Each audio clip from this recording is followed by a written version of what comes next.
মাওলানা বলা হয়। এখন যে আরবি জানে, যে ওয়াজ নসিহত করে আরে মাওলানা হয়। আরে মাওলানা শব্দের অর্থ হইল যিনি সদাপ্রভু। আল্লাহ যার সাথে সর্বক্ষণ অবস্থান করেন তিনি মাওলানা। আরবি জানলে ওয়াজ করা জানলে মাওলানা হয় না। মাদ্রাসায় জীবনও পড়ে নাই কিন্তু সে আল্লাহর উলি, তারই মাওলানা করে। এর জন্য আমরা উলিদেরকে মাওলানা বলি।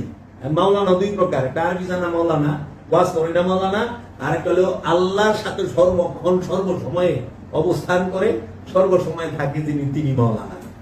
হাফিজ, হাফিজ যে আরবি মুখস্থ করছে সে না, যে নুরি কুরআনকে সিনায় ধারণ করছে সে হাফেজ। নুরি কুরআনকে যে সিনায় ধারণ করছে সে হাফেজ। যে আরবি কুরআনকে মস্তিষ্কে মাথায় মুখস্থ করে রাখছে সে হলো মেজাজি হাফেজ, অর্থ জানে না।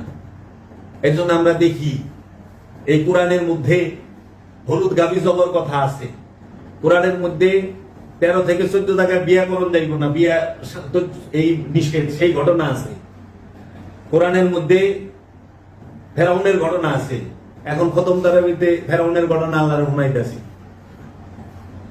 যে বিয়া কই করবেন না, আল্লাহ কেউ জাগা মাইরা খায় না, এরকম কথাবার্তা অর্থে তো দাঁড়ায়। এর জন্য বুঝতে হবে আগে, আমরা যেন ভুল না করি।